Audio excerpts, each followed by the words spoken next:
Right, this is the Digital PID Control Lab, Digital Control Lab really, and what we're going to be looking at today is the slightly different way of implementing control systems, which is called digital control as opposed to analog control. In analog control, we use continuous time transfer functions, GS, whereas in digital control, sometimes it's called discrete time control, then it's a discrete time transfer function called GZ, and we're going to be applying this digital control on the DC server which you've met before to see what the difference between analog and digital control is. Now, this is the output from the system to a closed loop step response. So you can see it looks like a sort of standard feedback control system. If you look at the input though, the input is different. Now, the input is held constant over a certain period of time, and this time is called the sample time. So in digital control, we have an extra variable called the sample time.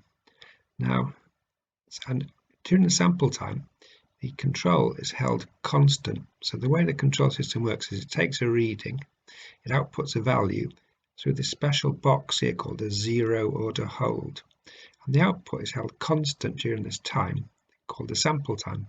So it could be, say, a second. It wouldn't in a real system because it's too long, but so it'd be held constant for a certain length of time, and then you take another reading and then you'd run this again. So the control system only runs sometimes, and it just runs every sample time. Now, as you make the sample time smaller, it approaches the analog. So most digital systems, if you make the sample time very small, will behave like analog control systems. But as you make the sample time not vanishingly small, they do behave differently, and they're not as good from a performance point of view or a stability point of view as the analog. So you might say, well, why have them? Well, the advantage of digital control is it's much easier to code in the algorithm as a bit of software, and if you want to switch from one algorithm to another, it's very easy to do in software, and you can make changes to your control code trivially in software, whereas in analog terms it's almost impossible. So most control systems today are implemented digitally, but probably with a relatively small sample time, so as it almost looks and behaves like analog. But it's not as good as analog, and there's some deterioration. So it's worth investigating digital control from a theoretical point of view to understand how much deterioration there is and what the underlying thinking behind it is as well, so you've got some better idea of what's going on. So that's the idea behind this digital control lab. I seem to have lost control over my cursor here. So let's look at the digital control system design sort of aims and objectives. So the first thing is to investigate digital control, and we'll be looking at this from a theoretical point of view, and then we'll be looking at, in a discrete time system, you have GZs as opposed to GSs. So how do we go about calculating these GZs? Once you've got a GZ and possibly a KZ for your controller, you've got a function KZGZ, and the closed loop stability equation is the same for analog and digital. So we can then plot digital root loci, which are similar to the analog root loci in terms of the rules and things for plotting them are the same, but the interpretation is different. So the interpretation now is completely different. We'll be looking at what the interpretation is. We can then use the root loci plot to design digital controllers. That's to choose things like damping ratios and natural frequencies, speeds of response. So we can still use the root loci plot to do that. And we can then also use Simulink to run digital simulations of digital control systems to see how well they behave. We could potentially change the sample time to see how changing sample time affects the performance. And the way we'll be doing this is we'll be using a DC servo and putting a digital controller on it, and we'll be investigating the effect of sample time on the system, the performance using root loci, and how to simulate them. And also then we're going to do a comparison of the simulation with the real-time digital control of the servo, so you can compare the simulation with the real thing. So that is the thinking behind the lab, and just gives some idea of some of the differences. This is an analog control system here, so it's an analog PD control system because the DC servo is best controlled with a PD controller, and this is the output we get, and this is the input signal. That's the output from the controller, if you like.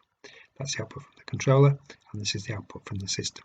So this is the equivalent now digital system, and notice we have two main differences. We have this box here called the zero order hold, which we can choose the sampling time in and therefore make it into a digital system, and the transfer functions here now lose the S term, but they have a Z term in. Z is the discrete time transfer function. So this is the equivalent PD controller, and if we look at the output when we run this simulation, the output looks quite similar to this one really, but the output from the control effort, that's the signal going down here, that's this signal here. This one now, as I say, is in little staircases because it's held constant for the sample time. So in this particular case, the sample time was 0.1 of a second, so it's held 0.1 of a second, so it changes 10 times a second. In a typical flight control system, they probably now go down to sample times of something like probably 5 milliseconds, which means it's done about 200 times a second. So if you're thinking 1 second, it's done 200 control changes. You can imagine how fast it is. And most control systems nowadays will run at about probably 10 milliseconds, which is 0.01.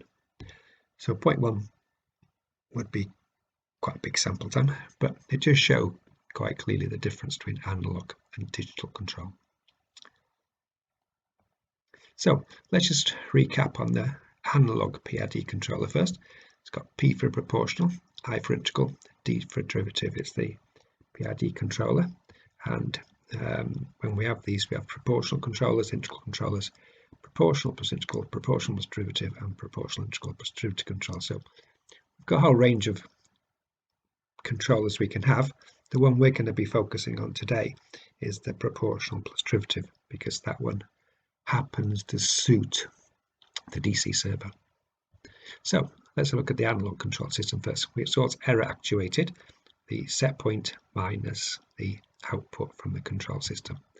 And we have a little block diagram like this, a transfer function, controller, and this is our, and inside here we'd have our P for proportional, I for integral, D for derivative. And this now is the continuous time transfer function, Kp, proportional, Ki over S, integral, Kds, the derivative. So that's our standard form of PID controller. If it was in root loci form, we'd have to take this Kp outside here, and then we'd have to have some slightly different parameters here. So the Kp would be the same, but the Ki and the Kd would be a function of Kp. So our design is going to involve root loci, so we're going to have to do that to it. I wouldn't worry too much about that at this stage. So in a digital controller, we have two new sort of devices turn up. One's called a digital to analog converter, and one's called an analog to digital converter. And these allow now a digital computer to interface to the system. So the signals are converted, the analog signals here, converted to digital signals. They then go into the digital computer. This could be like a PC or an Arduino or an ARM computer, the type you have in your phone.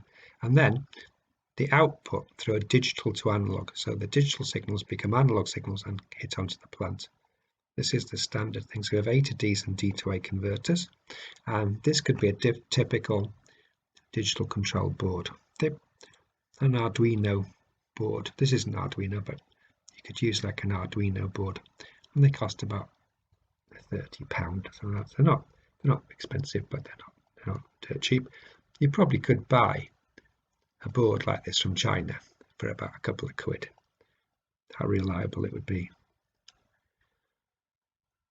dubious, so you wouldn't want to put in F16.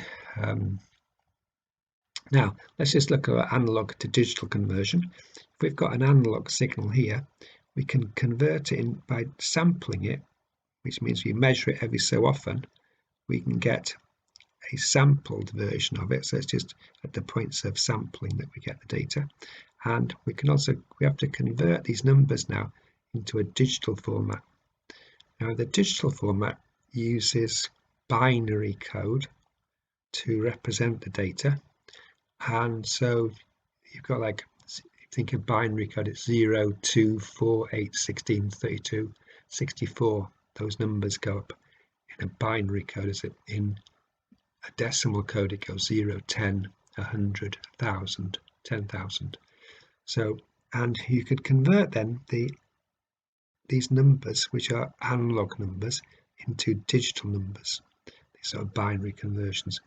You don't have to worry about this in reality, but this is how it actually works in practice.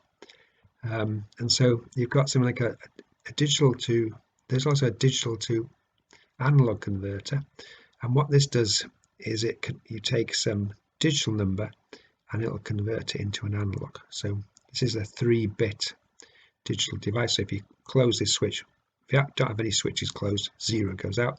If you close this switch, it gets a 1 goes out here. If you close that one, you get 2. If you close that one, you get 4. Using combinations of these, you could get numbers between 0 and 7 going out. So if you close that one, you get a 7. If you closed that one and that one, you get a 6. So different combinations of digital numbers could give you different analog outputs. But now the outputs wouldn't be continuous. You can only have like numbers of 0, 1, 2, 3, 4, 5, 6, 7. So you'd only have a certain number of limited outputs here. Now, for analog to digital and digital to analog converters, as time's gone on, they become more and more accurate. So if you use these boxes here, these are called bit boxes. This is a 3-bit one. So typically today we have like a 12-bit one here, or maybe even a 16-bit one. So you can have 12 of these boxes. So the numbers here go up, like every time this number goes up, it goes doubles. So it gets quite big, and that gives you better resolution. This only gives you a resolution of 1 in 7. If you go to 4 boxes, you get a resolution of 1 in 15. As you go up, you get better resolution. So most analog to digital and digital analog converters now, worst case would be about 12-bit, which gives you a resolution of 1 in 4,095. But a lot of them are 16-bit, which gives you a resolution of about 1 in 64,000, which is a very sort of high resolution. So in the system, if this is our continuous system, we sample it, and then we also, with the 0 order hold, we output the signal, which is held continuously across the sample time.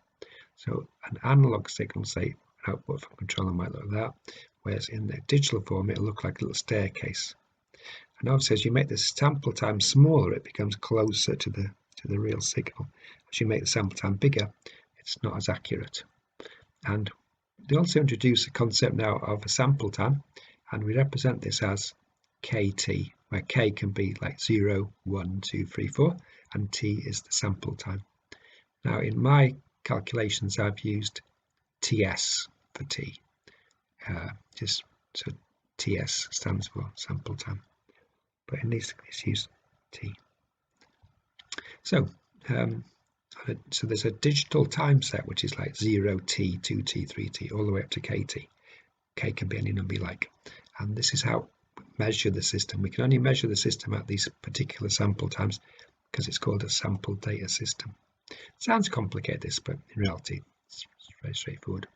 Now, if we've got proportional digital control, the output at some time kt is just kp times e of kt. So it's exactly the same as analog control. So proportional digital control looks exactly the same as analog proportional control. The output is proportional to the error at particular time kt.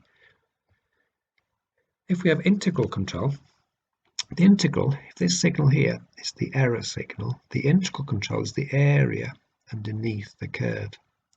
So to get the area, we could make it into little strips and approximate it as constant strips, or little rectangles. If we add up the rectangles, we'll get an approximation to the integral of error. And if you make these strips very small, it becomes reasonably accurate. This is a technique they use in numerical integration as well, but we've adopted it here. So the area is equal to the sum of the sample time times the error. So the error is that signal there, that's a sample time, so that times that gives you the area. If you add those up, you get the integral of error.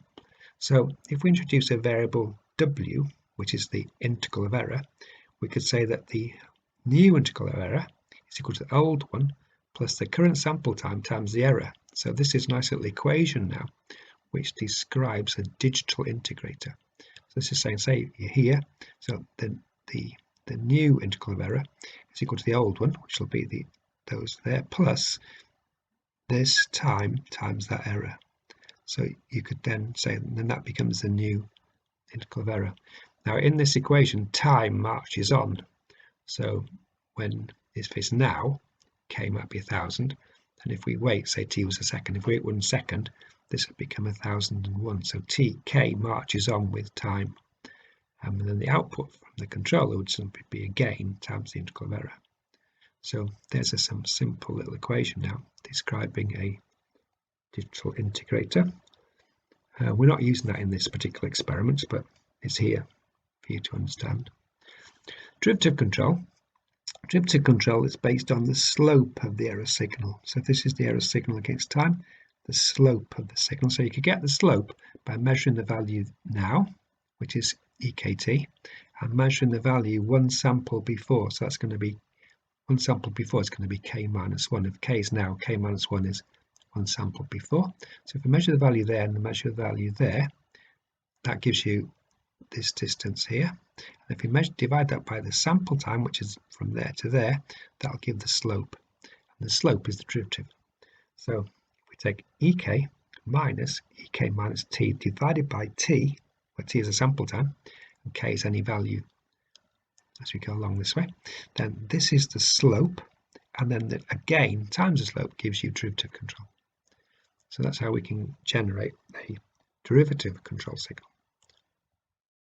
So the PID controllers in digital look like UKT is KP times EKT, that's our proportional control, KI times WKT, where WKT is the integral of error, defined by this little equation here, and then KD over T times EKT minus EKT minus T. So this is the derivative signal, that part there. So that's your digital PID controller. And this equation now, you could type this equation in as an equation into a computer and then run the algorithm as your digital PID controller. So that's how that comes about. Now, in order to do some analysis on this, we have to convert our equation here. This is good for implementing inside your Arduino or digital computer, but if you want to do some analysis in MATLAB, you'll need to convert this into a k of z, just like we'd have a k of s for a continuous time transfer function. We need to convert this into a k of z. So we need to understand now what the z, how the z works. So the z is a transform in time. So z to the n times x of kt is x of kt plus nt. So n, I can move you about in time. So this is the definition of a z transform. So if you put n as 2, this will move you 2 periods into time forward. That's not really very practical, is it? Because You can't move into time. Only Doctor Who can do that. But if you put n as negative, then you can relate a current value of x to a previous value, because n, say -2 there, this would be -2t, so it'll be the value of x 2 samples ago.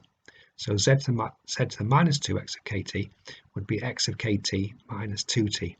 So this could relate then a current value of x to a value it was sometime in the past. So in general, this is a useful equation, but we can't use n positive, otherwise it becomes a predictive equation. In some cases, you can try and use a predictive equation. Say you want to try and predict the values of stocks and shares tomorrow to make a bit of money. You could use it as a predictive equation, but it's not very reliable. Otherwise, loads of people would make loads of money, as people lose money on eToro and that type of thing. So this, in general, this equation is used with n being negative. We'll see the use of that in a moment.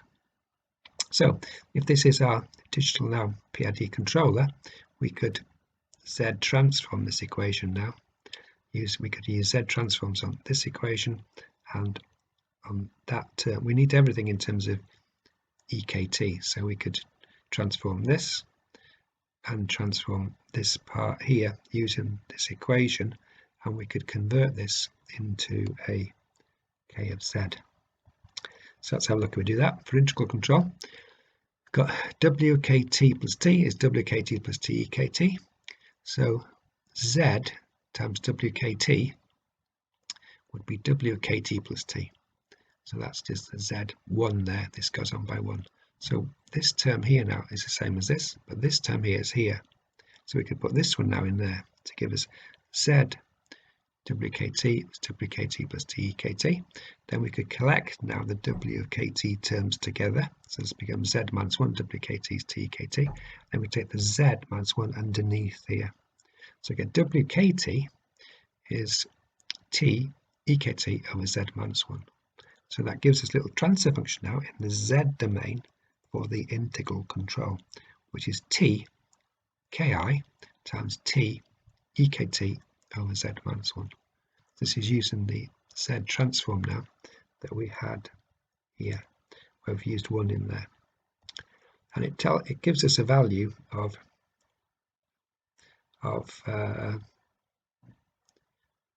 it gives us a Z transform, which has got this structure to it really.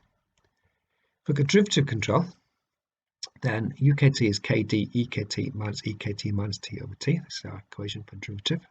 That's the slope of the error signal. And EKT minus T now, we need to get something to that. So somehow it's chopped it off here. So Z to the minus 1 times EKT is equal to EKT minus T. So if we use this equation with Z to the minus 1 in there, and that's E. So Z to the minus 1 EKT will be EKT, and then it'll be EKT, that's N is minus 1, so it'll be EKT minus T. So that becomes Z to the minus 1, EKT is the same as this. So therefore that term there can go in there, and that gives us this term here now, and everything's now in terms of EKT. So we can then take EKT out as a common factor, and so it becomes KD Z minus 1 over TZ times EKT. To get rid of the Z to the minus 1, you could multiply through by Z. So I could put a Z in there, that disappears, and that gets a Z in there. So this is the transfer function now, discrete time transfer function for the derivative control, which is Z minus 1 over TZ. So now what we've done now is we can now have an equation now, which is a KZ in the Z domain for the digital PID. That's the proportional control. There's your integral control, and here is your derivative control.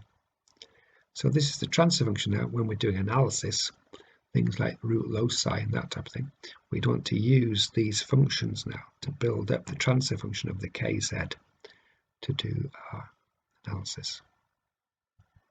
So now, next little thing to realize is that we've got continuous time control and we've got digital control. Now, in continuous time control, we have the S domain, and this zone down here is the stable region. Remember, left half plane is the stable region. And there's a transform now. There's a relationship between Z and S. And the relationship is Z is e to the st. So this looks hard, but it's actually quite simple.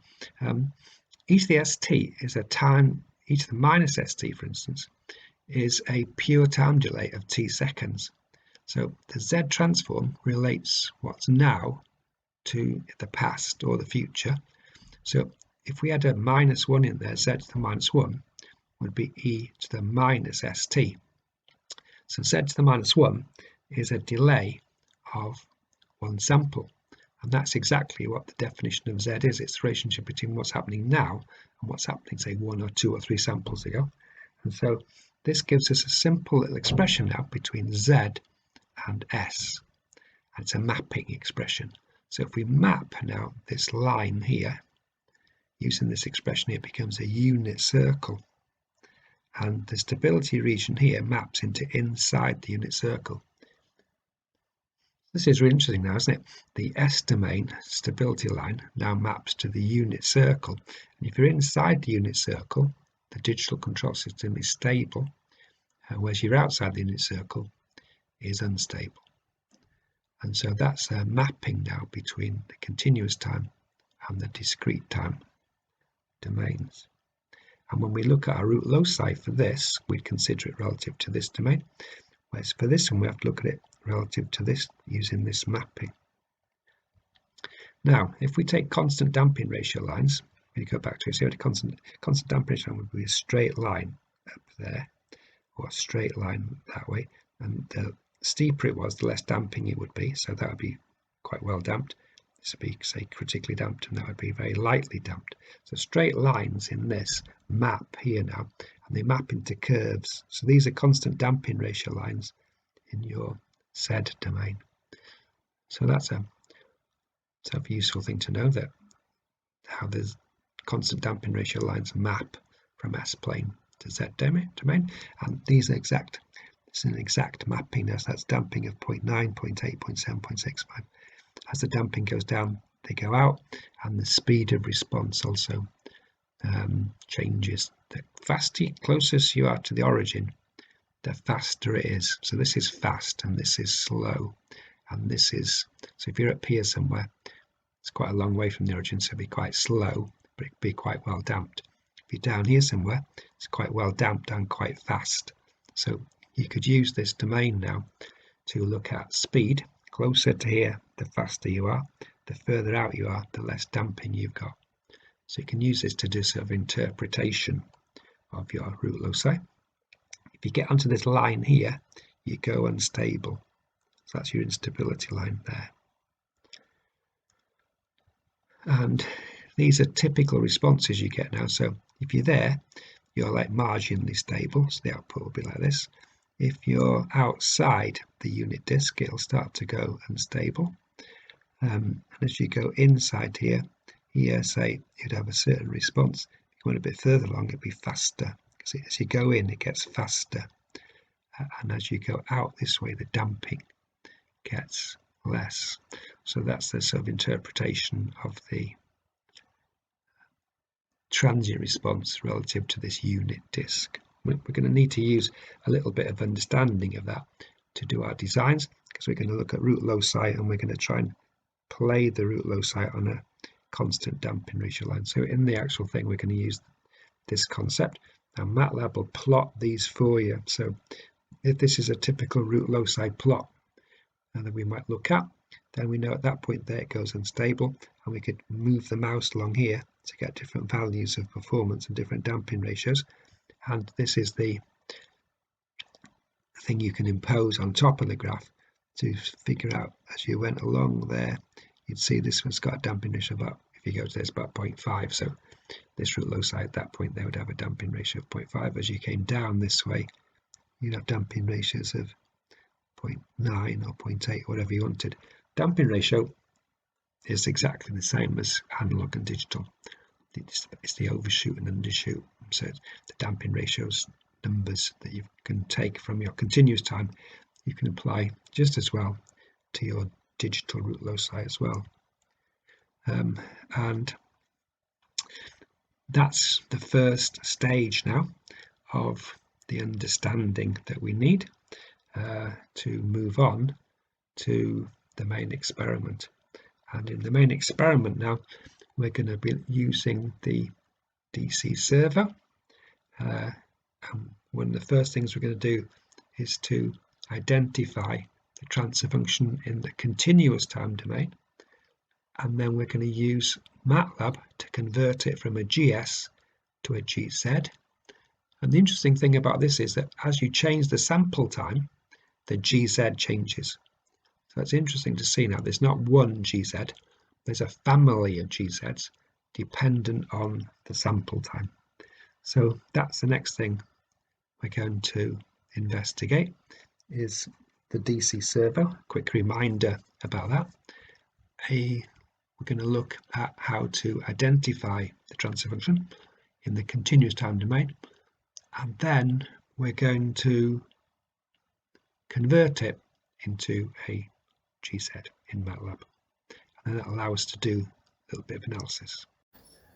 Okay, so here we've got a little video of the DC server.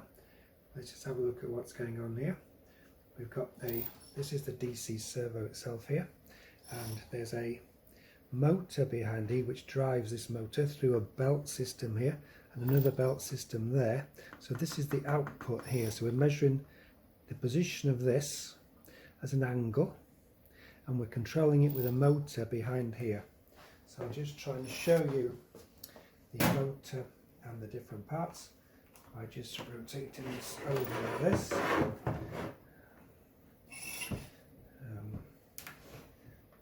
up like that.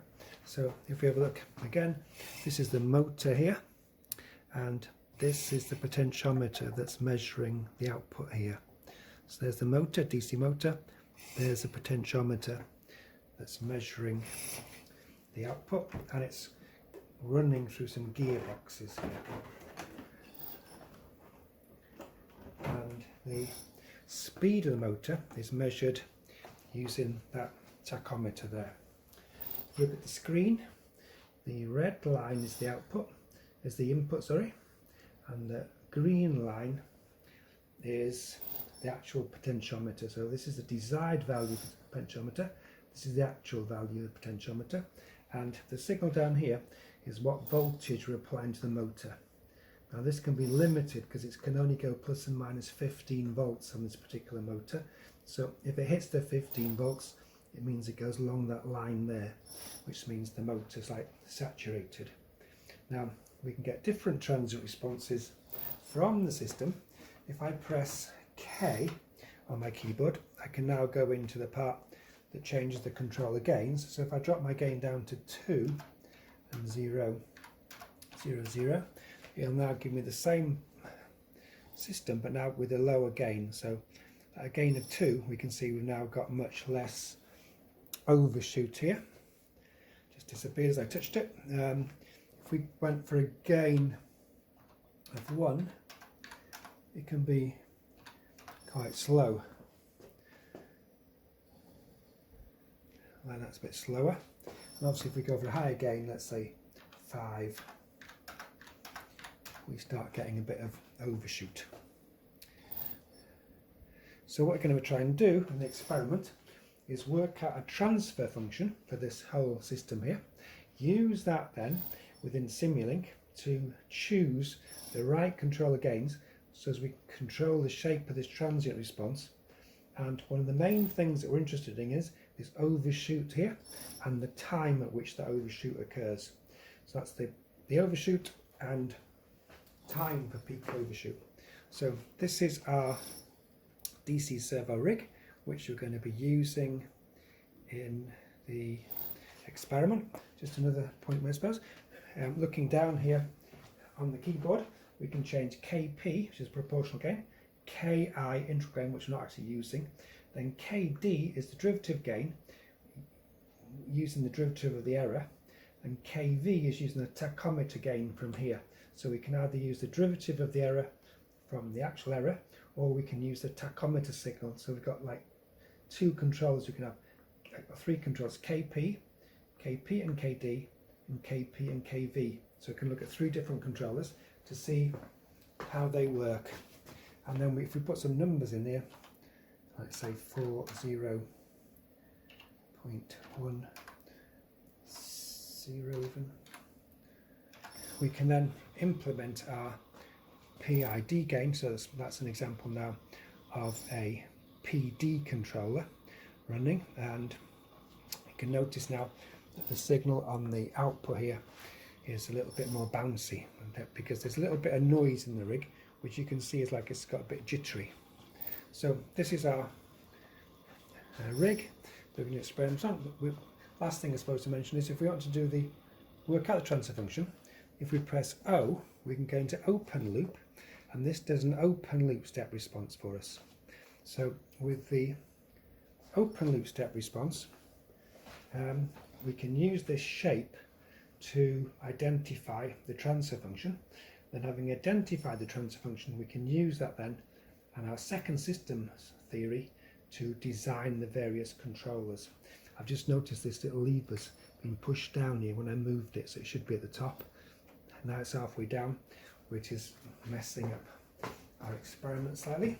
So when we do the experiment, make sure that this is locked in the top there.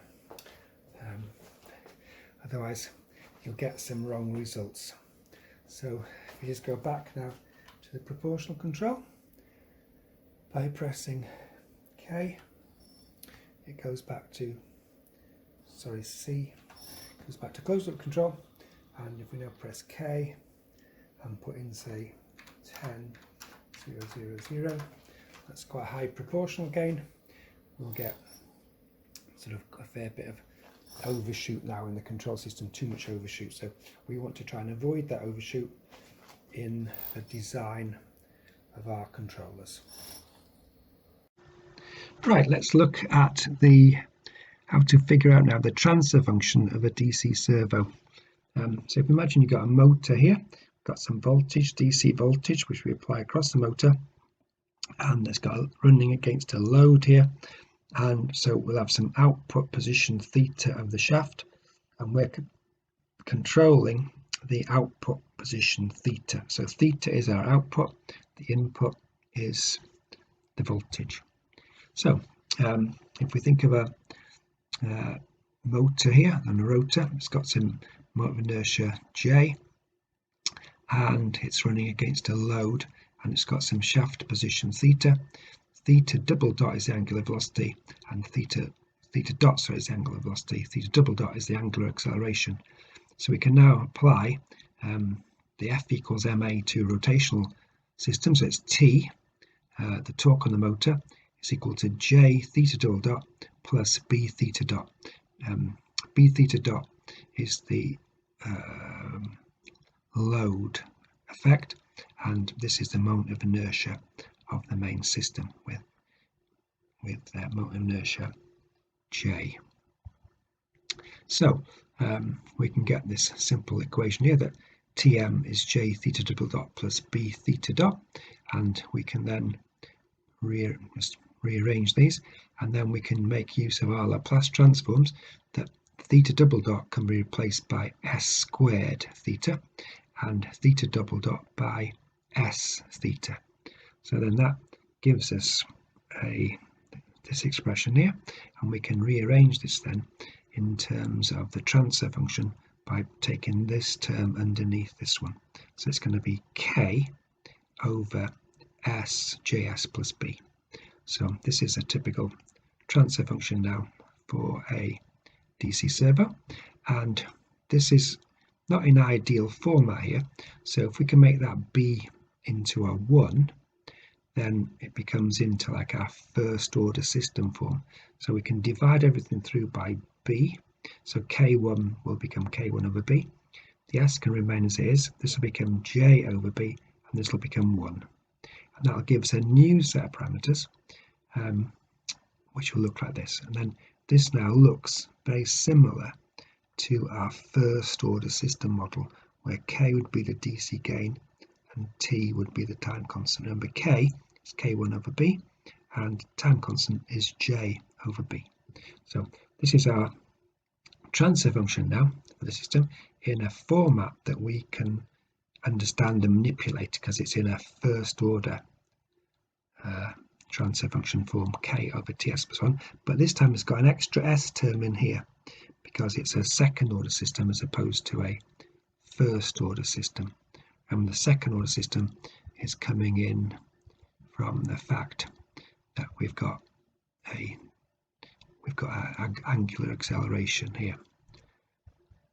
So now because we've already got an s term in here, if we do the Laplace transform of this system directly for an impulse, the impulse Laplace transform is just 1, so therefore the Laplace transform of this would just be k over s ts plus 1, which is very similar to the step response of a first order system without the s in. So we get that the Laplace transform from an impulse looks like the same as the step response for a first order system. So it looks like k into 1 minus e to minus t over t, where the big T is the time constant and little t is time. But what we're putting in this time is an impulse. An impulse goes along, goes up, goes along, and then comes back down again. So step just goes up, whereas an impulse goes along, comes up, and goes down. So this is the impulse response to a system now, and by putting an impulse response, we can measure this distance as k, and if we take 63% of the total output and measure from here to here, we can get the t. So this gives us a trick now for identifying k and t in the DC servo transfer function, in the sense that we can measure that distance as k, draw a line along here at 63% of k, see where it cuts here, measure from the start to this point here. That will give us t, this will give us k. So then we can identify the k and the t in our system. But remember that we've done this for an impulse response this time, not a step response, because the transfer function's got this extra s term in there. So then we can move on to identify now k and t from the impulse response.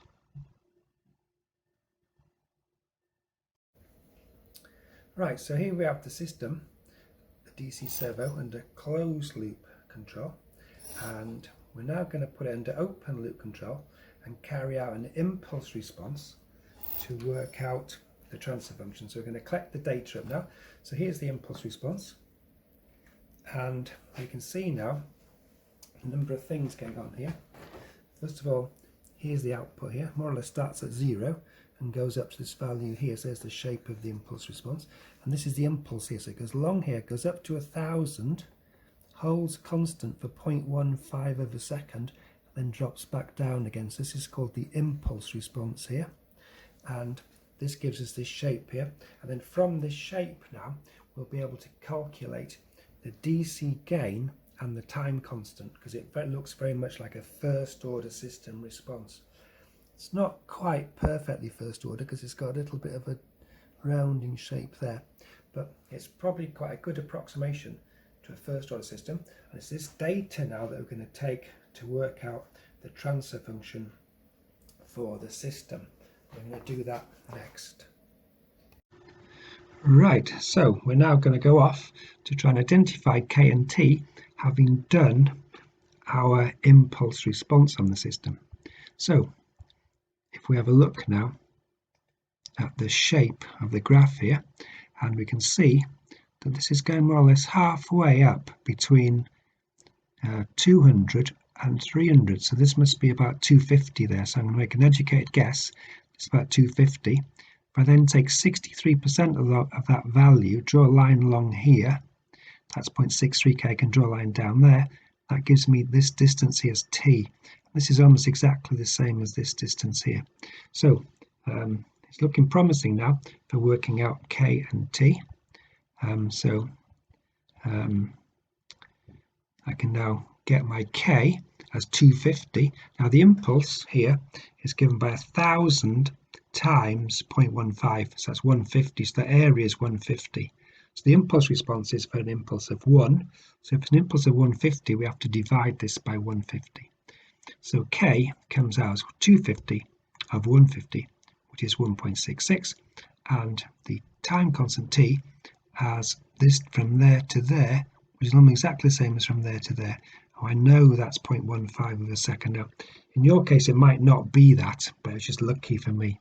So I've now got the k and the t, which means now I've now got my DC servo transfer function here, and I know that k is 1.66 and t is 0.15.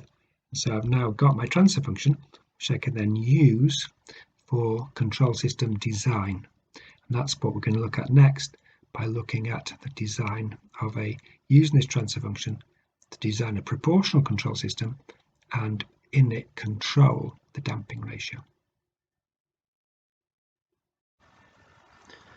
Right, so one of the things that we need to do now is to convert a continuous time transfer function GS into a GZ. Now this can be done in a variety of ways. It can actually be done by hand.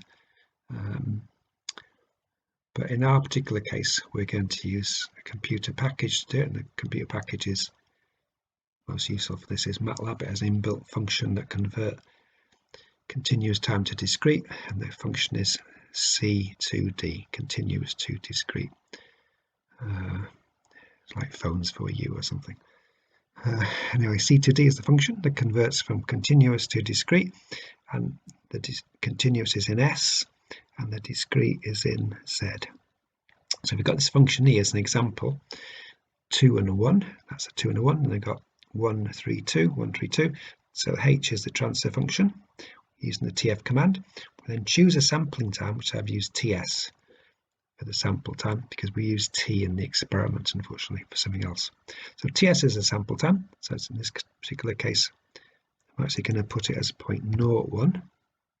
Don't know if it'll allow it to, it will allow it to make it, yeah, 0.01. So my sample time is 0.01, and then we do a D, which is the discrete time transfer function. That's this thing over here, and that's going to be given by C2D HS is actually point. This is wrong at a time.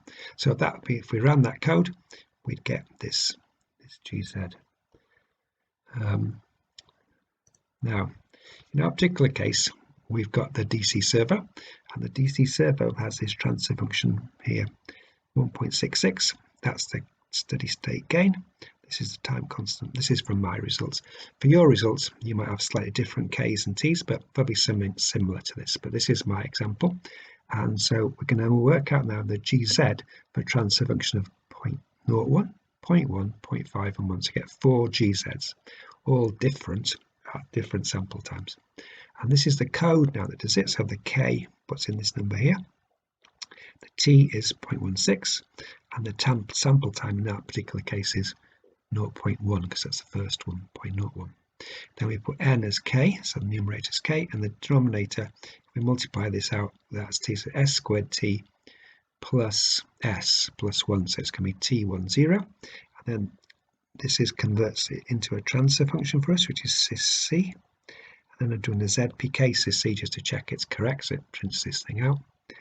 Then I do a sys-D, which is the discrete one, is a C to D, sys-C and TS, the sample time. And then it does a ZPK of that discrete times. This line here prints out this little GZ for us there.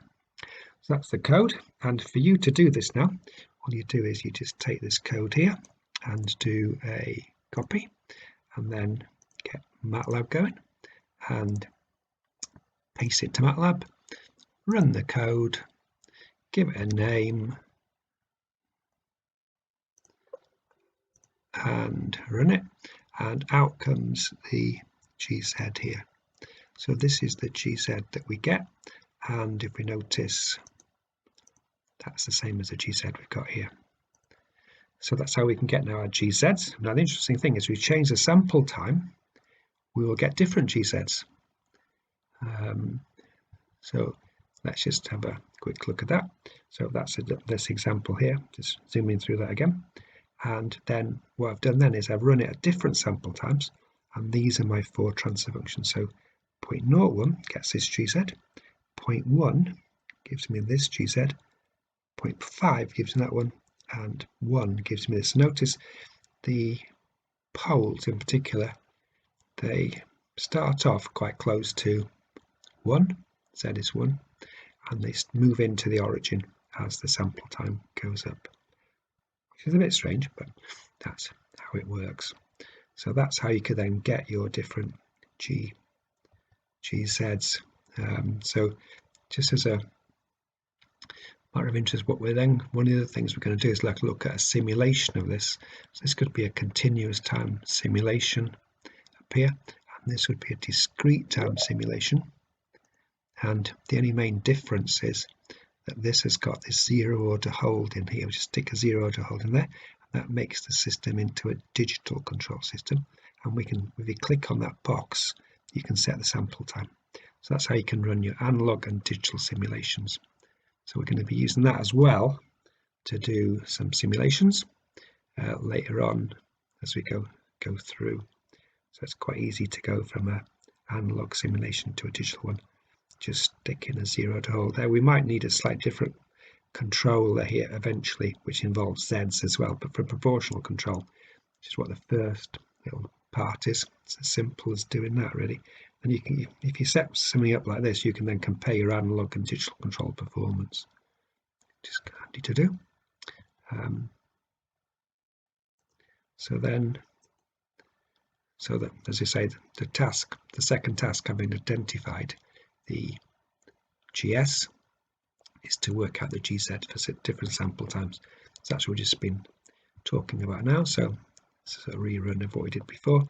So we compute, run this code, choose the sample time here, and then we get a GZ. And we can do that for all 4 sample times. So we get 4 transfer functions. So it's interesting to see now, as we change the sample time, these transfer functions change. And that's one of the first things to realize really when you're looking at digital control, that the analysis is in the Z domain, and as you change sample time for a fixed system, fixed continuous time system, the GZ transfer functions change. So next thing we do is move on to proportional control.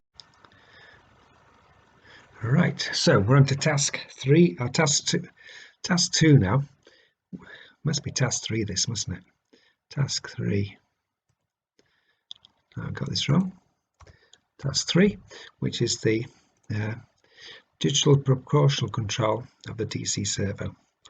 And here now, this is a closed loop control system where that's the gain, proportional control, 0 to hold.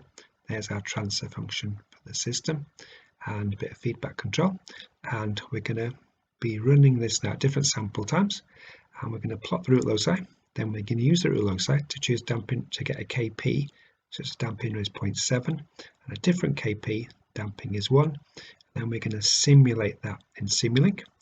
And what we'll also do is we'll convert this into a GZ and simulate that as well for you to see how that works. And this is the code now that we need to do the first stage, the root loci. It's the same code as before, we just have an R locus sysd at the end. So it's the same, get the transfer function, then plot the root loci. And so if we want to do this now, we would take this code here and we would copy that, copy it, and then go into MATLAB, and here's the code here.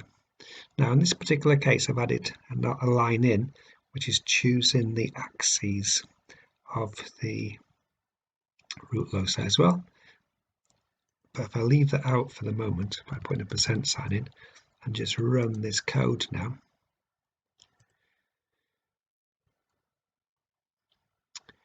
we should get this root loci plot. And the snag I've got is that this is where we're looking at around here. This is the unit disk here, and that's root loci plot. Something's going on here, but you can't see from this particular plot, so we'll have to sort of investigate a little bit more detailed around there by changing the axes of the root loci plot. So I can do that by putting this line in here and running it again. And this time there's the unit disk there, the stability. So if we went to that point there, that's where it goes unstable. So a gain of 119, this particular digital control system would go unstable. Now if we choose somewhere around here, we're looking for a damping of 0.7. So if I move this down a bit,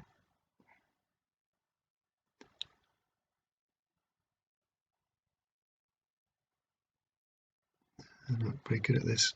0.69 is probably as close as I'm going to get to 0.7. And the gain, let's see if I can go a little bit closer. Probably can't. No, it's very hard. It's too small a movement for my mouse. And, not good at this at all.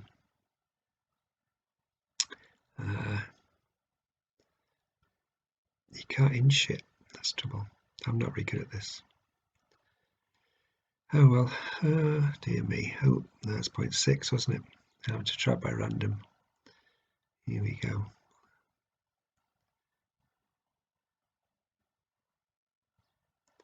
So this mouse I've got, this mouse I haven't got a proper mouse either. Just using the table. Can't believe this. You can't set a damping ratio.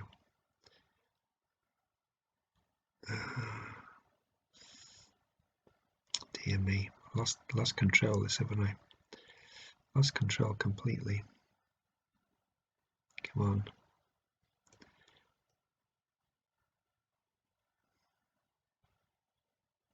I'll pick that's the best I can do. 0.715 is about 1.8 here. So the gain is about 1.8. So I'm going to go for a gain of about 1.8. You can probably do this better because you have a better mouse than me. So there's your root loci plot. You'd want to get a screen dump of that, so you could do file or edit copy figure. So you could copy that to paste it into your report. But the main thing is you've got a gain of about 1.8 here. So if we then go into our simulation now, we can set the gain up as 1.8. We click on this box here, then sample time is 0.01, and there's the transfer function there. And this down here is my discrete time transfer function, and this one now is this for the sample time of 0.01. And so this is the equivalent, if you like. It hasn't got a 0 to hold now because this is the GZ, and this is the controller, which is also set at 1.8. So if we run this now, then go to here, we can look at the performance, and you can see both are printed on top of each other. So there's the performance with the damping of 0.7, about 5% overshoot, and there's the input control signal. And you can see it almost looks continuous because the sample time is only 0.01, which is 100th of a second, 10 milliseconds. So it almost looks continuous, and there wouldn't be that much difference between the analog control system and the digital control system in this particular case. So if we go, so that's how, again, we could get be wise to get a copy of that. So you could go into File, Copy to Clipboard, and then you could paste that into your results. So that's the first case. In the second case now, we want to change the sample time. So that's the typical results we've got for 0.01. This is the response we've got here. We could also use the root loci here. I'll just show you how to do that. I'd forgotten how to do that. So if we go back to here and run this code again, if we go here, that's that point there, we can get a critically damped. That's a gain of 0.925. So we could also run that simulation. That gives us a critically damped one. So if we go back to the simulation again, somebody clicked on the wrong button there, and put in here 0.925, and also clicked in here 0.925. I type the right numbers, and this will give us, if I run this one, this will give us the critically damped case. So in the critically damp case, we're not expecting to get an overshoot, and the control inputs slightly reduced. But again, you can see the continuous and analog are almost, this is almost like a smooth curve, isn't it? So that looks very nice, not a problem to us. So if you get small sample times, you'll get quite close to analog. As you increase the sample time though, it starts to change a bit. So if we change now to sample time of 0.1, what we'll find now is the performance slightly degrades and the output is more like a staircase signal here. And as we go to a sample time of 0.5, then you can see the degradation's a bit more, and the control input now is more interesting because it's only changing every half of a second. And so this looks significantly different to our analog control. So this is the digital control system with sample time of 0.5, and this would be the corresponding root loci. And then if we went to a sample time of 1 second, you can see again this only changes every 1 second now, and this performance is not as good. So it's not too bad, but it's not brilliant. And again, in order to do this, it's the same procedure. So should we do we have to do all 4. You've got to do all 4 of these. I'm just going to do 2. So I'll do this 0.5 one for you. So we're going to get this root loci, get the gains of this and plot these just for you to see the difference. But you're going to do all 4 to look at proportional control. So if we go back to here now, so the first thing we do is we change this now, sample time to 0.5. So that's quite easy to do, isn't it? So we probably don't need this bit of code in now, so we can comment that out. And so it's the same code, just sample time changed to half a second, and we run it. And here's root loci. And if we now, don't know if this, no, go outside the scope. So if we click on this now, looking for 0.7. So damping, I'm going to go a bit further along here. Push it along.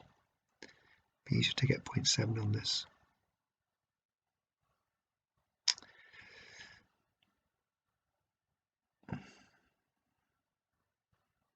That's quite close to 0.7, isn't it? So that's damping of 0.7, and the gain is 0.74. I'm going to write that down because I can't remember. So it's 0.74 is the gain, and the sample time is 0.5 of a second. If we want to get the critically damped case, we get this one. So it's about 0.478. That gives us the critically damped gain there. That's critically damped. So we've got our controller gains now for the 2 cases, damping ratio 0.7, damping ratio 1 from our root loci plot. So we then go back now to our simulation. Now I've got a problem here in the sense that this graph isn't very well positioned. So the first thing we do is go to make this a bit bigger in this particular case. So here now I'm going to change the sample time to 0.5, and we're going to change the gain down to 0.74. Notice that as you increase the sample time, the gain goes down. So increasing the sample time with the same damping ratio, your gain goes down. And I now need to change the transfer function, the GZ thing as well. So it's not plain ball, this, is it? Hasn't got a way of controlling where this sits in the screen, which is disappointing, really, isn't it?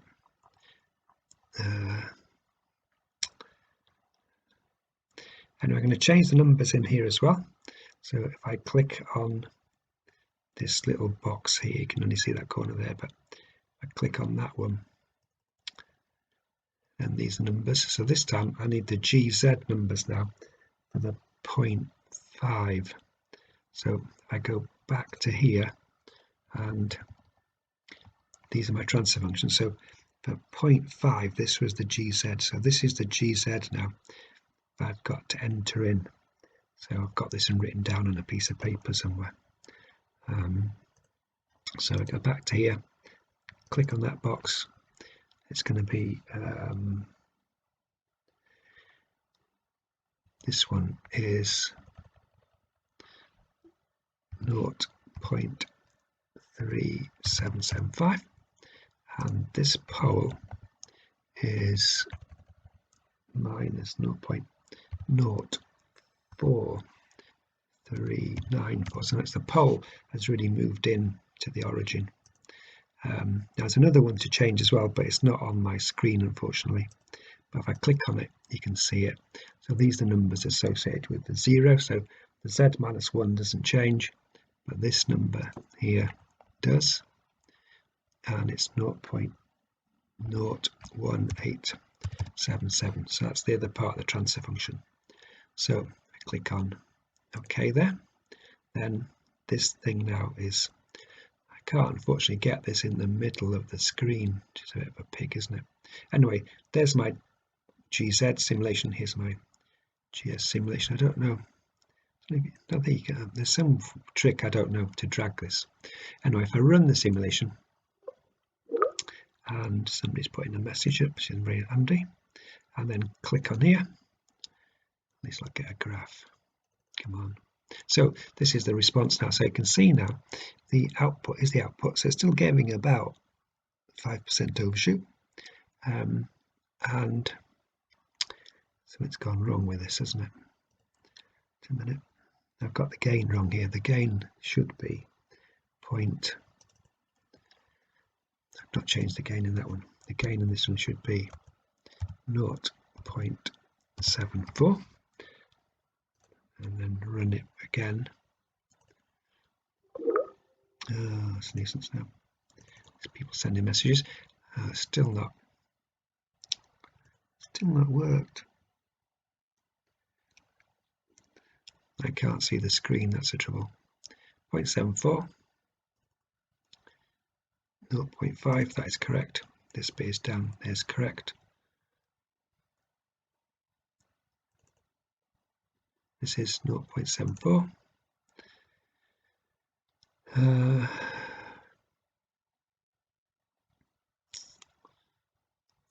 Well, it's not gonna, you can't get it onto the screen, which is a nuisance.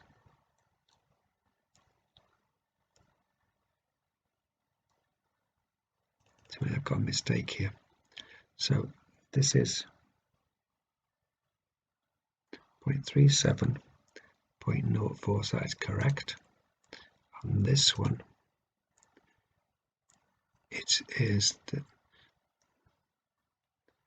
so it's gone wrong on this, doesn't it?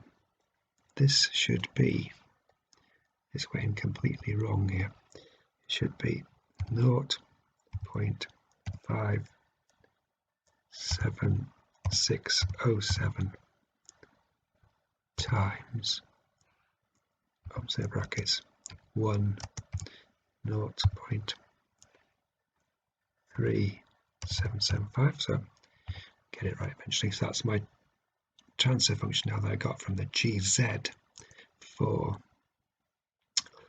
half a second. If I run this now, we then get, here we go. So here's the output from the real system. If I've done this accurately, these points here should sit on the blue line.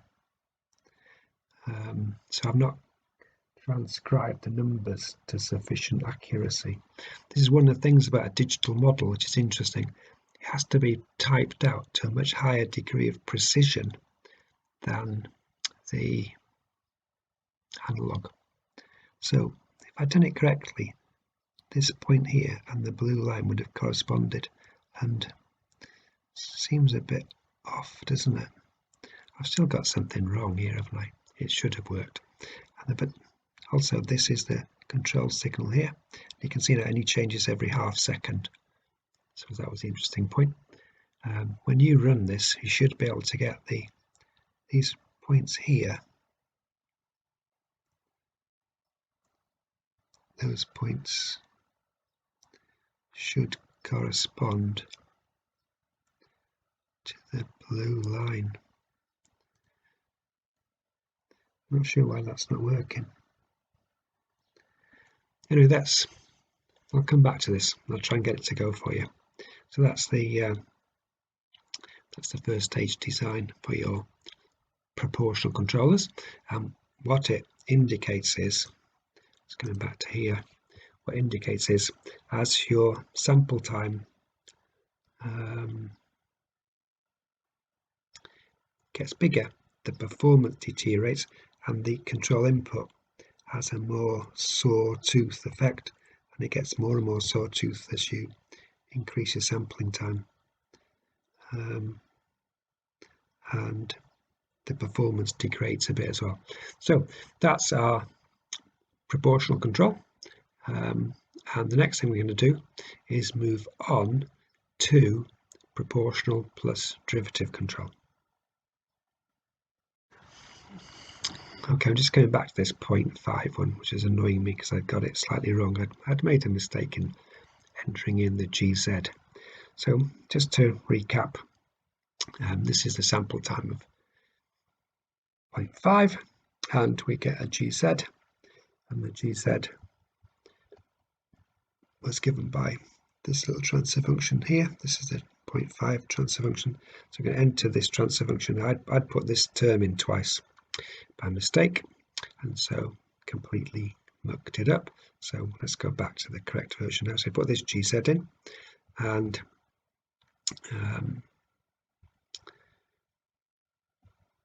we then plot the root loci and get these simulations. So let's have a look at this again. So if we go into the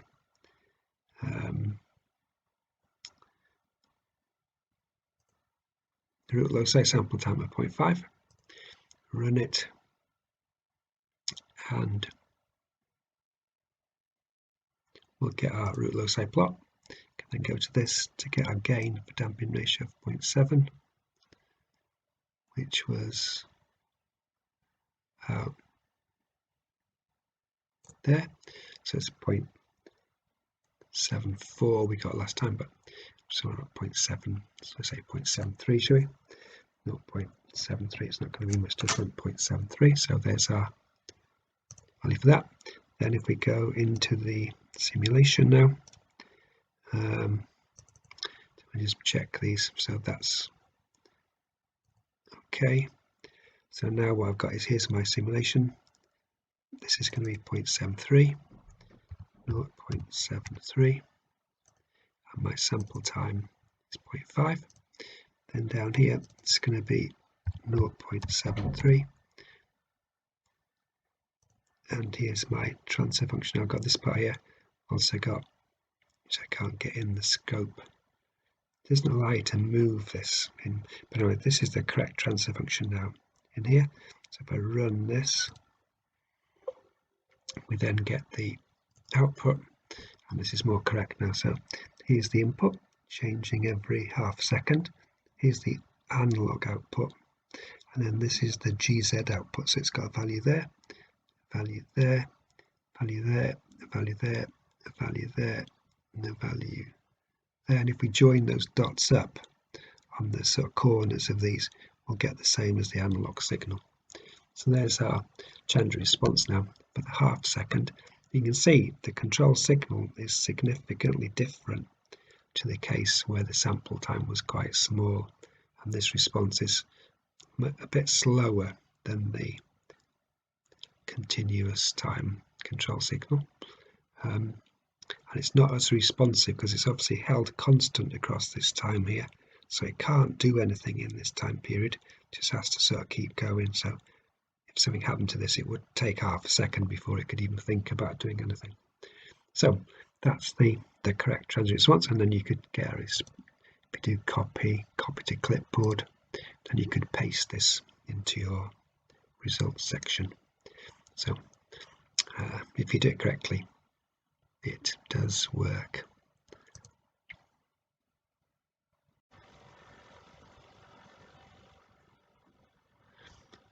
Right, so now we're moving on to task 4, which is the digital proportional plus derivative controller DC servo. Now this part here is the digital PD controller, and this is a 0 to hold, and this is the transfer function of the DC servo. So we've got a gain here, Kp, which is the gain here, and then this signal coming through here is EKT. Then we've got a Kd over the sampling time here, that's the Kd over T, and then this is the current value of the error, and this 1 over Z delays this signal by one sample. So that signal there is EKT minus T. So EKT minus T divided by T is the derivative multiplied by Kd.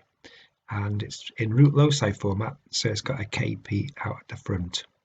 So when we implement this on our real servo, we'll have a gain Kp, but we'll have a gain Kp times Kd as our Kd that we put onto the rig. Just watch out for that when you get there. But for the moment, don't worry about it too much. So this is the control law now, which is implemented by this little block diagram here. And it's a digital proportional plus derivative controller.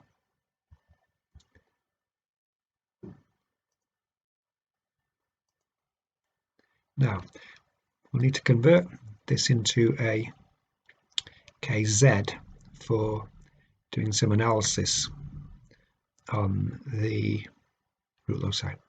So there's our original equation here, and the first thing we can do is we can move now the EKT minus T as EKT times Z to the minus 1.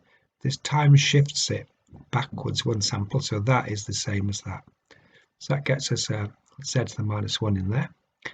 We can now take EKT out as a common factor. So then becomes 1 plus Kd over T, 1 minus Z to the minus 1, all times EKT. If we multiply now top and bottom by Z, I can get rid of the Z to the minus 1. So that becomes a Z. That becomes a Kt over T times Z.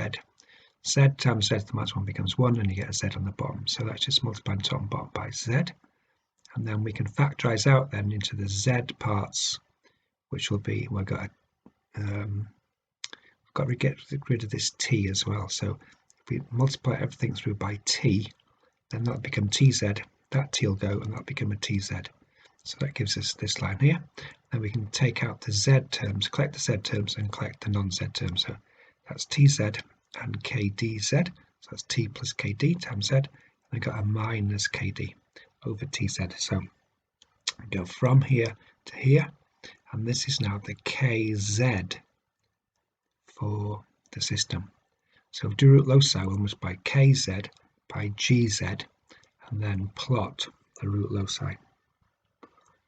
So let's just have a quick look now how we get this KZ into MATLAB. So here's the KZ transfer function, and so the first part, Kp, is part of the root loci, so we need a T plus Kd, so it's going to be, the numerator is going to be T plus Kd, and then minus Kd, so that minus Kd is that one, those two terms are those. Then the bottom line is Tz plus 0, because remember there's a polynomial in Z, so it's Z plus 0, so it's going to be T, I've put as Ts, not to, because we've used T there unfortunately. So Ts is a sample time, so wherever we got a T becomes a Ts, so that's going to be Ts there, and then that will become a Ts. So then that's the numerator denominator, and then the discrete time transfer function is numerator and denominator, but this time you also have to stipulate what the sample time is for it to know that this is a discrete time transfer function, and Ts will be the sample time. So this is the block, little bit of MATLAB code now that takes the KZ and converts it into some MATLAB code that implements the KZ. So here's the code you had before, and this first part works out the GZ. The second part now works out the KZ. Multiply the two together, plot root loci, we get the root loci plot. Now, one thing with this is the first case now, sample time of 0.01, and I've had to drop the KD slightly. If we put the KD as 1, I can't get a damping ratio of, there's too much damping in, I can't get a damping ratio of 0.7. So what I've done is I've dropped this to 0.5, just arbitrarily really, just half, and then use this as the code then to plot this root loci. So all I've got to do now, sample time remember is 0.01, So if I copy this code now, do a little run down there and do a this is when I do a copy, and then go into MATLAB, and if I then do a new script and paste it in there and then run the program, give it a number, save it, and we'll get a root loci plot. So this is not, I've used the axis command to give us a bit of the root loci, and if we look now for a damping ratio of 0.7, so we need a bit, come down a bit. Oh dear me, not very good at this, am I? That's quite close, 0.7, and the gain is about 3. If I can move that slightly down.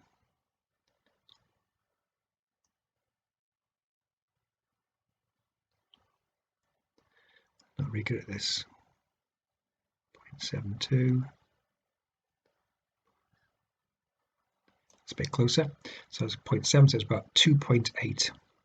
So we need a gain now of 2.8 in this control loop. So if we go to my Simulink and put in a gain here now of 2.8. My KD now, this is KD over T. So my KD is 0.05 over 0.01 is 5. I'll make sure now that this one is set up at a sample time of 0.01, and make sure this one is also set up at a sample time of 0.01. If I make this a bit smaller, we can probably get it in the box. So there it is there. If I run over sample time of total time of 2, run it, and then here's the transient response here. See it getting your 5% overshoot, which you'd expect with a damping ratio of 0.7. If we want to get a damping ratio of 1, we can run the same program again, and this time go over here. This will give us a damping ratio of 1, and this time it's a gain of 1.14. So go back to our simulation and change this gain now to 1.14, and then OK, and run it again. Then we'll now get the new one, which is critically damping, so there's no overshoot here. So it's a bit slower than the maybe the analog, but it's not too bad. Probably I've got the time scale a bit wrong here, so I've run it over 5 seconds. You can see better what's going on. So it is coming up and tracking, and it's quite quick. It's about just over a second, isn't it? No, it's not less than that really. That's from 0.1 to, it's about a couple of seconds, 1.5 seconds to track. So that is our design now with a sampling time of 0.01, and here are transient responses for damping ratio 0.7, and there's our damping ratio of 1. And the last one to do is with a sampling time of 0.1. Now for this one, I've gone back to the KD of 0.1 because with this particular design, I can achieve everything with my KD as 0.1. So sampling time this time is 0.1. And I can use the root, copy this code, get a root loci plot, and the gain should come out as about 3.3, 3.4. So let's have a look at this, shall we? Keep our fingers crossed. So go down here and do a copy, and go into MATLAB and have a new script. So this is the sampling time now of 0.1. So KD is 0.1, TS is 0.1, and run this.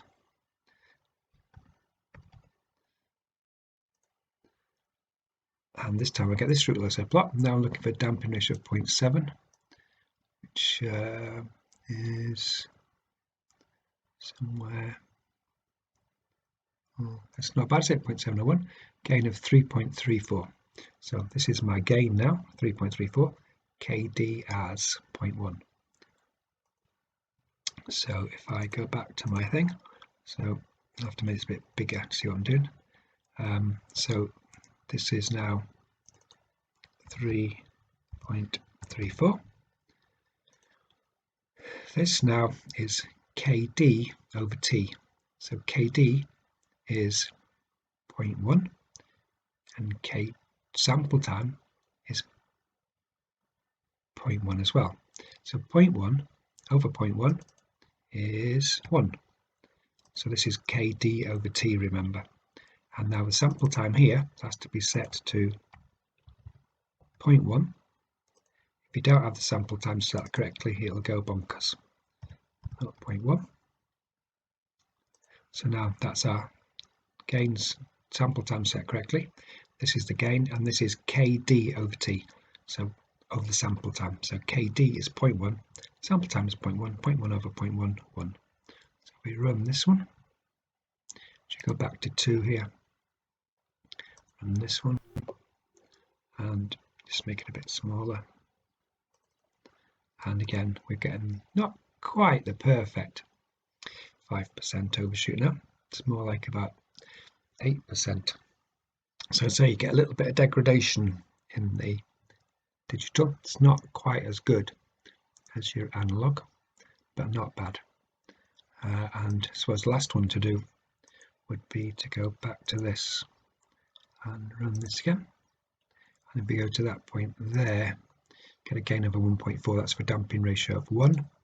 And if we go back to here now and put the gain there as 1.4, it's quite a quick one to do, and run it, make it a bit smaller so I can, I don't know why it does this, it's right pain. Click on there, there's a transient response now, for a damping ratio of 1 with a sampling time of 0.1. So that gives us these results here then, and then that takes us now onto the, there's no point in doing the 0.5 and the 1, they're just the same sort of stuff. So practical servo trials now. What I'm going to do next is using the controllers designed from tasks 3 and 4, God knows it become 4 and 4, 3 and 4, 3 and 4. We can enter the controller gains and the sample time onto the real servo, and then we can compare our results with the simulations. So task 3 was the proportional control, and task 4 was the proportional plus derivative control, and we're doing these for a range of sample times, 0.01, 0.1, 0.5 and 1, and we're doing these two for sample times of 0.01 and 0.1. Now one thing to note is on the actual test rig, because the way we've written the software, KP is KP, but the KD that you put into this software to run this will be your KP times your KD. So the KP and KD you've got multiplied from your root loci, multiply them together, and that's what you stick in for the KD value. And then you can get a 4 results from there, and 2 results here, so you get 6 practical results, which you can then compare with your simulations, and hopefully there should be a good correlation between the two.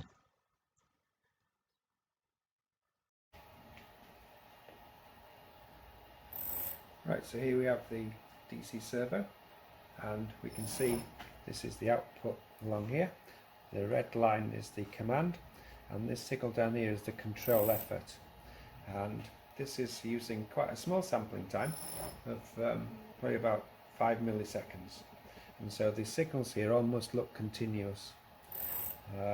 And within the program now, we can change the proportional, integral and derivative gains, that's KP, KI and KD, and we can also change the sample time.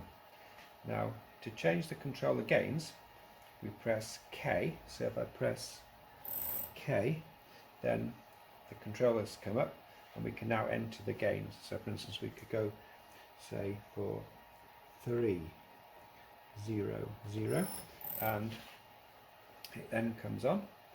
When it first comes on, it doesn't quite get control of it properly, but after that it does. So we come on the second step now. So this is now with a proportional gain of 3 and no integral or derivative. If we added a bit of derivative in,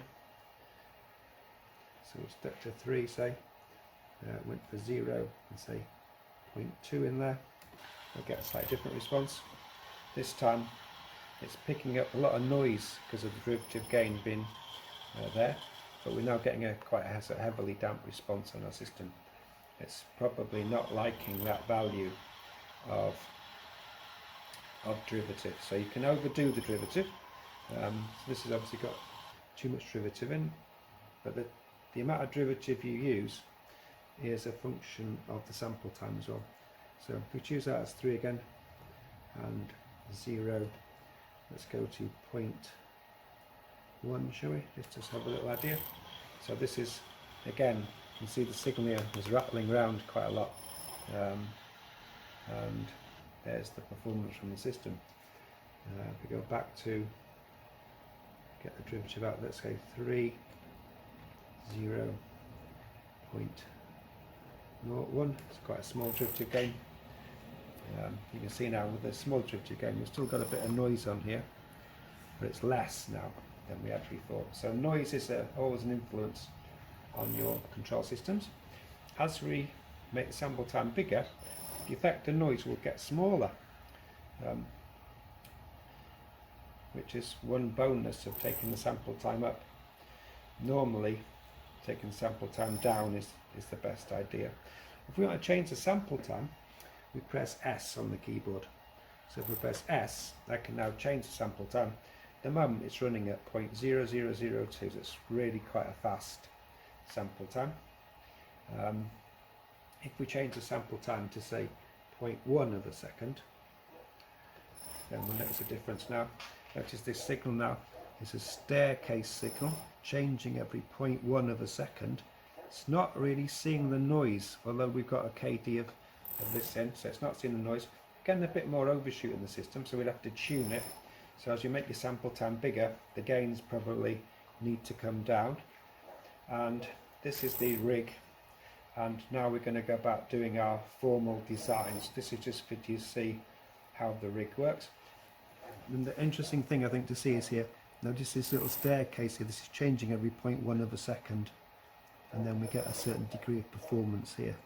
So as we change the sample time, we get like a staircase there. That's the really interesting thing about digital control, because it changes every 0.1 of a second now. If we change the sample time to a little bit bigger, it'll change. So if we change S again to say 0.2, should we go? So this is the same gains. Now you can see it's only changing every 0.2 of a second. And as a result, because we've not changed our gains, the performance has started to oscillate.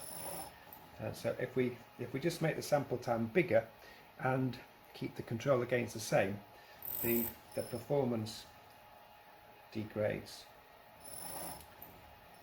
And if we keep on going on this, I suppose, if we change the sampling time to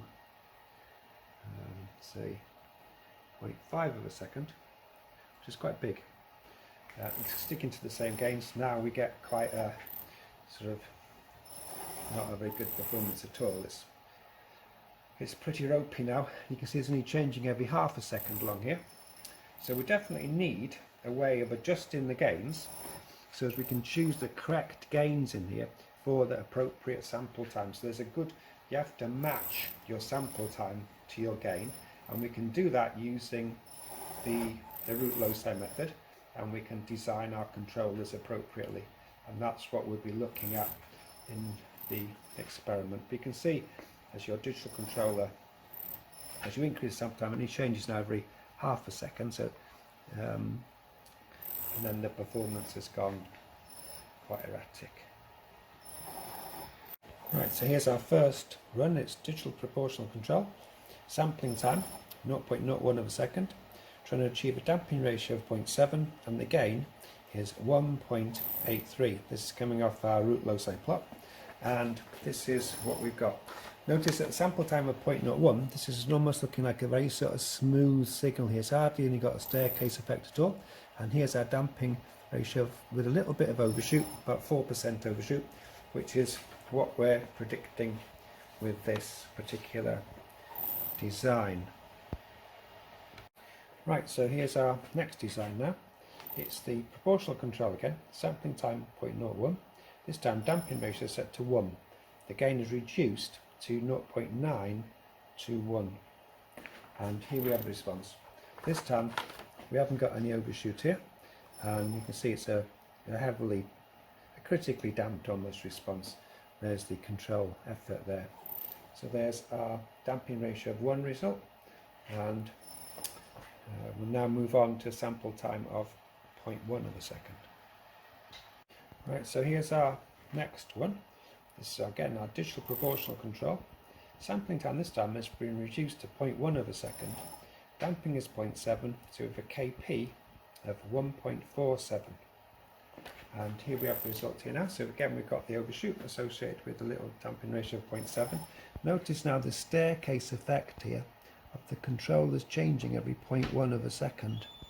So this is quite interesting, and this is the main feature now of your digital control coming in here as this staircase effect comes in.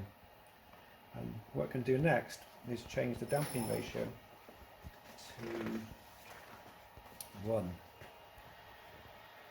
Okay, so here's the next one. This is a digital controller, proportional, with sampling time of 0.1. Damping this time set to 1, so the gain is reduced to 0.806. So again, we can see the no overshoot here, so it's critically damped response really. Again, these are changing every 0.1 of a second, just sort of staircasing down as it tracks. Right, so this time we've got a digital proportional control. Sampling time this time is half a second.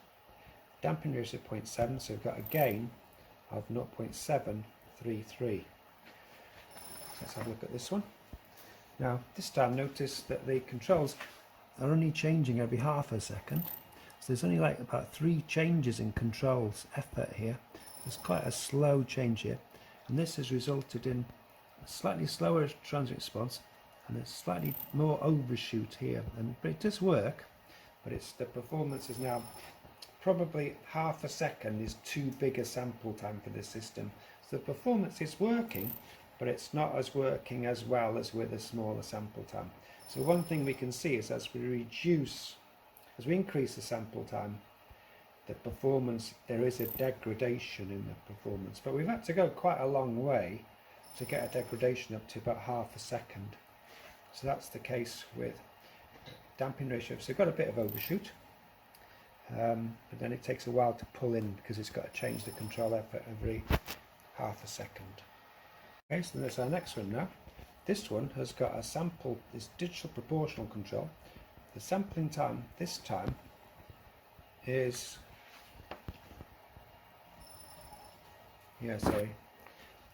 half a second, but this time the damping ratio is 1 and KP is 0.477. So let's have a look at this one.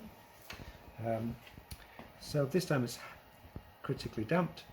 Got a little bit of steady state error creeping in here because we've got a relatively low gain and a low sample time. So some of the non-linearities in the rig, some of the friction and stiction inside it are just beginning to sort of just kick in a little bit. So it's not quite as perfect. So again, we've got a little bit of degradation in performance due to big sample times and low gains. And notice it's only changing every half a second. It just makes 3 little steps to change it. So that's our proportional control with a sampling time of half a second. So here's our last ones now. This has got a sample time of 1 second, so it's a very big sample time. Damping is again set to 0.7, and we get a KP from our root loci of 0.473. So looking at this one now, this isn't doing so well at all. It's got a bit of steady state error here, not so bad up here. We can see the controls are only changing every 1 second, so it's only basically making one control, isn't it, to do the whole lot. So it is tracking the set point we've got here, so it surprisingly works very well along here, doesn't it?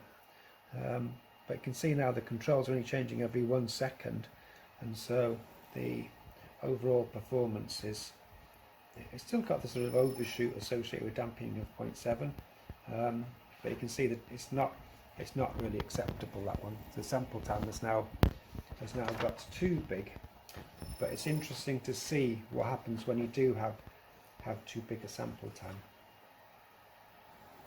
Right, here's our final design. It's our proportional control, sampling time of 1 second, damping of ratio of 1 this time, so no overshoot, and we go right down to a gain of 0.3, so it's low gain, big sample time. Let's have a look at this. So it's doing okay down here. Not a little bit of steady state error there. This is the control, just makes one little change there and there to instigate the set point change, and it's sort of, again, it's working reasonably well, isn't it? It's not totally unacceptable, that, but you can see as with these big sample times that it does work sort of, not as well as it should, and your control's now quite low level as well. If we put a bigger control in there, it would do big overshoot and undershoot and things, which would be unacceptable. So we've been able to use the root loci design method to choose a gain that gives us this like critically damped response, but that's resulted in quite a small control effort because it's held constant for such a long time. It's got to be kept small, otherwise it would give an overshoot and then some undershoots. So there's our different proportional controllers showing the effect of change in sample time on the control system performance, but being able to use the root loci method to select suitable gains independent of the sample time. We can choose a sample time, do our designs, and get almost satisfactory results. Certainly at smaller sample times, very satisfactory results. Okay, so this is our first design now. It's the digital proportional derivative controller with a sampling time of 0.01 and the damping ratio 0.7, KP 2.83, KD 0.05, and here's our transient response, and we can see from this that the signal here is quite smooth, and here we've got the little bit of overshoot we're expecting, 5 to 10% overshoot, and the system's performing as a lightly damped system. So what we can do now is change the gain so as it's critically damped. So this time, again, it's the digital proportional derivative control system with a sampling time of 0.01, damping ratio set to 1 this time, so KP is 1.1 and KD is 0.5. And here we have the response. As you can see this time, sort of lower levels of signal here, a bit of a spike at the start, but that's hardly won't do anything. So it's going down quite nicely. And here's the critically damped response we're expecting from the system. So there's our critically damped response with our sampling time of 0.01. Okay, so here's our next design. It's our PD controller, sampling time, this time 0.1 of a second, damping ratio 0.7, KP 3.39, KD 0.1, so different gains, bigger KD as the sample time goes up. So this time you can see the signal here changing every 0.1 of a second, and it's held it quite constant at maximum value for quite a long time. That's forced a little bit of an extra overshoot there, so it hasn't come down quite quick enough. But you can see the performance of the system is quite good. It's only a sample time of 0.1 of a second, and it's giving us the sort of a little bit more overshoot maybe than we would have hoped for. but you can see the ins and outs of digital control systems. You can see the change in signal here every sample time, and you can see if it keeps too big for too long, you tend to get a bit of an overshoot, and that would be the disadvantage of using a sample time of 0.1. It's not able to react quick enough to pull this signal down, to pull that overshoot down. So the last one to do is the critically damped version of this. So here's our last one now. The digital proportional distributed control, sampling time 0.1, damping ratio 1 as well, so critically damped. KP drops to 1.4, KD still the same as it was before at 0.1. And here we have the transient response time. You can see the no overshoot response here, and you can see this holds and then pulls back quite quickly here, pulls back quite a bit, and that stops the overshoot. So you can see the digital control level sample time of 0.1 critically damped is quite a nice little controller. It's reasonably effective, isn't it? But as we say, as you make the sample time smaller, you will get better control. If we took this up to sample times bigger than this, the derivative control wouldn't function as well. Right, so we need to do a comparison now between the simulation and the real response. So what I've done is I've taken the simulation results here. This is the proportional control, damping ratio of 0.7 with a sampling time of 0.1, and this was my transient response I got from the simulation. So I've taken a screen dump of the results I've got, where you could take a photograph of the rig as it ran, and then what I've done is I've adjusted it so that from there to there is 5 seconds, and then from here to here is also 5 seconds, and then I've lined up when the steps come in by moving this so this signal lines up with that one, and then we can compare this response with that one, and you can see there's quite a good correlation between those two, and that allows us to do a comparison. This is another one I did. This is a PD control, this time with a sampling time of 0.01. So again, this is the simulation that we got, and then this is the print screen that I've done, and then I've used crop to crop it, and again I've adjusted it so as the time scales are the same. So I've got from there to there is 2 seconds, and then I've brought the step comes in after 0.1 of a second in this one, so I need to line these up then, so that's about 0.1, so it's about there, and then I can compare then that graph with this one. Again, you can see the peak overshoot's a little bit lagged, but this peak overshoot's about here, and this one's not, it's not far off, it's quite close. Again, there's a good correlation between these two graphs, and you could do that for each of the results you've got. So you could do a comparison between your simulation and your practical results, and there's 6 of these to do in total. And then when we've done that, we can then have a look at the discussion and conclusion on the main points. The first thing we did was to identify the transfer function of the DC server using a continuous time transfer function, and then when we converted it into a discrete time transfer function, we noted that as you change the sample time, the transfer function changes. So for continuous time, there's one transfer function, whereas for digital control, there's a different transfer function for every different sample time. We then used the root loci technique to design a proportional controller for a damping ratio of 0.7 and a damping ratio of 0.1, and we did this over a range of sample times. And what we could see there was that as we made the sample time bigger, the performance definitely deteriorated. And 0.01 was very effective. 0.1 wasn't too bad. It was beginning to get a bit flaky. And 0.5 and 1 were not very good at all. We've used Simulink to investigate the transient responses and MATLAB to plot the root loci. So you've used root loci and Simulink to investigate the performance of a proportional and a proportional plus derivative controller, and then you've compared your simulation results with practical results and hopefully found quite a good correlation. And that's your overall discussion and conclusion points.